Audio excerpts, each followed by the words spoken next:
this evening are a little bit different than what we've had in previous forums and other forums that we have been to for city council candidates.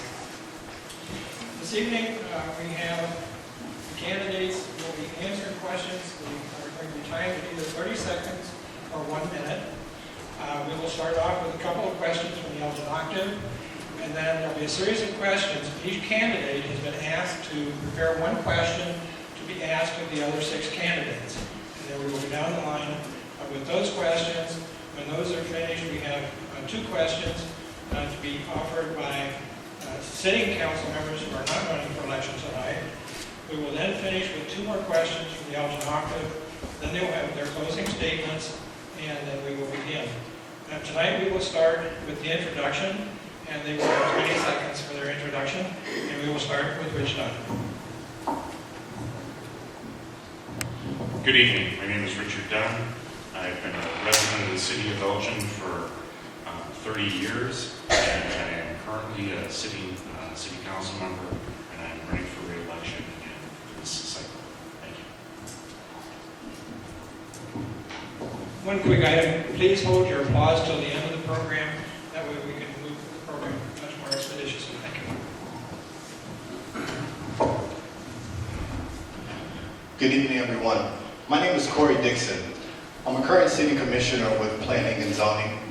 I used to be on the Image Advisory Commission.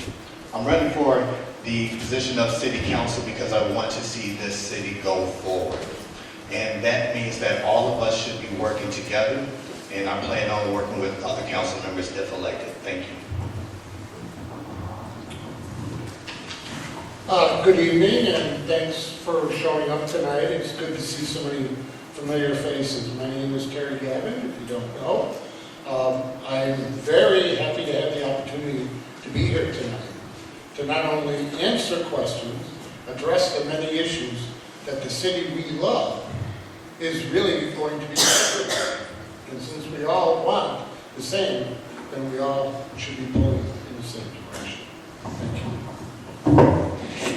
Good evening. My name is Brenda Rogers, and I'm running for Elgin City Council. I've lived in Elgin for over 35 years. I'm a mother of 1, a graduate of Elgin High School, a graduate of Judson University, and I have a PhD in the School of Hard Knocks. I'm asking for your vote. If you have 4 votes, and I'm asking to be one of your 4 votes. Thank you. Good evening, my name is John Prigge. I'm a 2-term city councilman here for you in Elgin.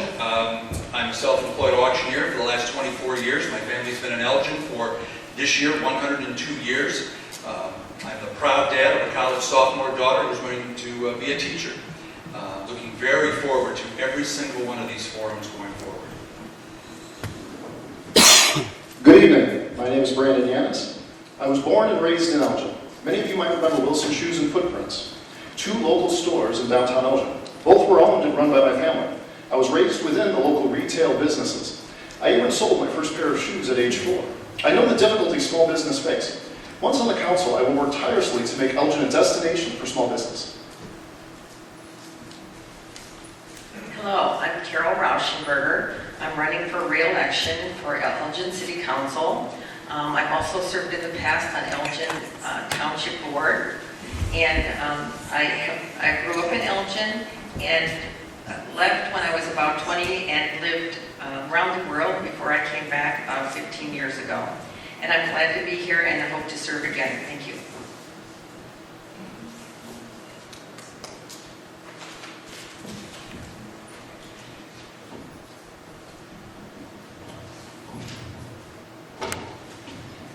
Our first question this evening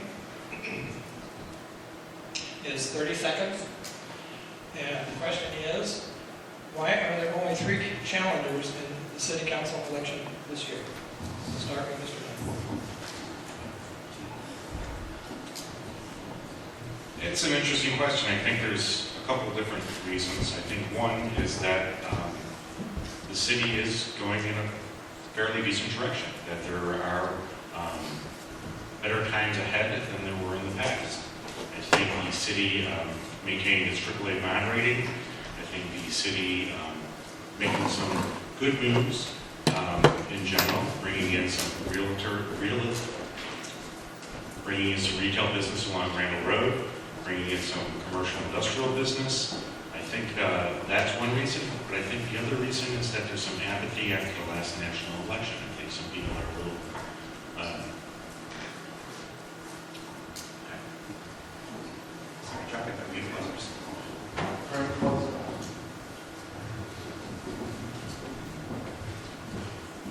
Well, I think that people aren't coming out to run for the elected position because, yes, they are kind of turned off by the last election cycle, no matter what side of that aisle you were on. So people just getting out of the holiday season, people are looking at this and thinking, they don't even know what's going on after the holidays, especially, or a little bit before it going in. So local elections usually have a low turnout, and sometimes people aren't as interested. Yes, we do. Okay. I'm going to take a little opposite view. I think, obviously, as Councilman Dunn pointed out, the city is headed in the most positive direction it's been moving in 25, 30 years. Of my experience, my first term on the council in the 90s to today, the city has risen, as Mike Bailey describes in his book, 300 Lake Street, like the great phoenix from the ashes. Now, the Courier is not doing so well. The city of Elgin is doing fantastic. And I am glad to be a very small part of that. I think with our last election, a lot of people got burned out with the negativity. I think that turned people away from politics. I remember when I was standing in front of the library and getting my petition signed, I had a man tell me that he was 63 years old and it was his first time ever voting, and he was very disappointed. So I think that's one of the reasons why we don't have as many candidates that's running for this election. I've been asked that question many, many times, and I personally feel that it's a sense of hopelessness and despair and apathy, not so much with the presidential election, but what's been happening in the city of Elgin for the last 2 years, probably 4 years, for what's been done to our citizens here. While there has been good growth, I think people locally are now in a position where they say, I'm just not motivated to get up and serve. Not now. Maybe in 2 years, maybe in 4. But what we've gone through, not now. Well, I'd like to be different than everybody else, but as I was walking, I was asking many people what their opinions were on this, and it seems like voter fatigue is tremendous right now. We got out of a very aggressive and negative campaign. I think people want some positivity, and I think they're not going to find that, or they believe they're not going to find that in any election for quite some time.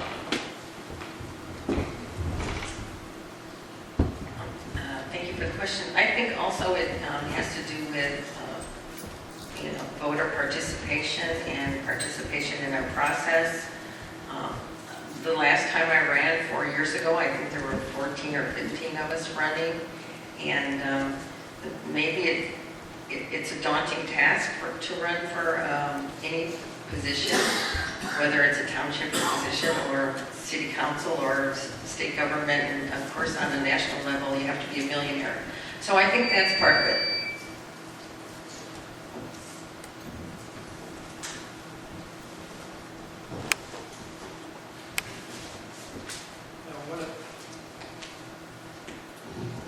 One of the interesting things here is we started off with a softball question. They do get progressively more difficult as we go down the line.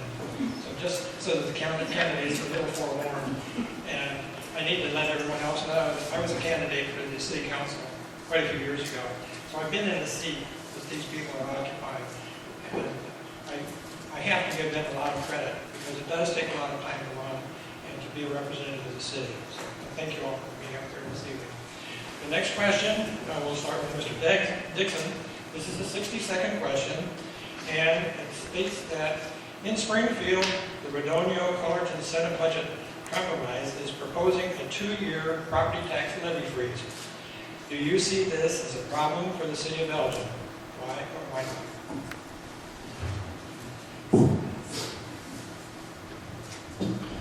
So when we talk about tax freezes, in the state where we are in this city, when this city is in the state of Illinois, and we are in a budget battle right now.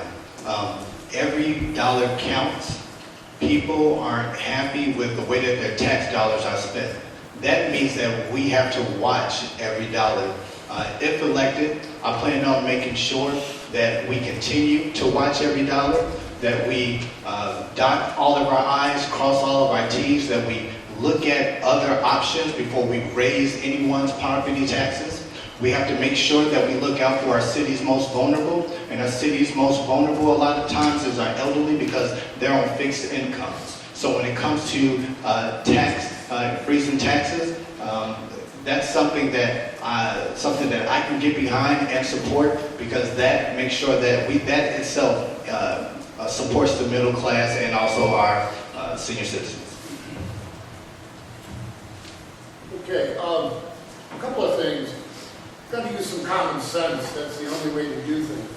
Number one, there's only 4 communities in the state of Illinois that are growing. Elgin is one of them.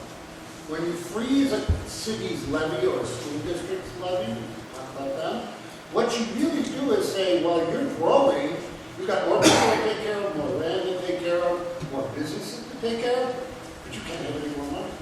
Excuse me? The state of Illinois has nothing to do with property taxes. It's county and it's local governments. Now, the state is going to raise our income taxes. See, they're going to tell us what a great thing they did by freezing our property taxes. But oh, for you people who are still working, guess what? You're going to pay us more because we spend too much. The problem is Springfield, not City Hall. They're not working together. 2 years without a budget. That's illegal. And who's it hurting? Human service agencies. It's hurting the local governments. It's hurting the city of Elgin, but we're thriving. Thank you. I think that what we should do is we should work with organizations and work with companies and bringing more companies into our community so that we will be able to handle the expenses that our community will incur. And in the past, when I was on city council, I was very diligent with working with individuals or with companies to stay in the community. I was able to keep a big box company in our community and in turn added almost 400 jobs. So that's one of the things that I think that we need to do if we're faced with budget constraints, is making sure that we have the money to continue and attract companies that will assist us in that. Isn't that a nice thing to think about a property tax freeze after we've had 2 consecutive years of raising your taxes? $125 is what you're paying extra for now, and this time next year, it'll be another $51. $176. It sounds really like a great idea to freeze taxes. It would certainly make local governments get a little more creative about getting more income, wouldn't it? And wouldn't that be nice to have a little more creativity when it comes to approving a budget and looking at you, everybody here, and saying, you have to cough up more money out of your family budget because we won't make any cuts in ours. So I look forward to the challenge of that. However, you cannot blanketly accept it without having some type of strong backup, a contingency plan. What if this happens?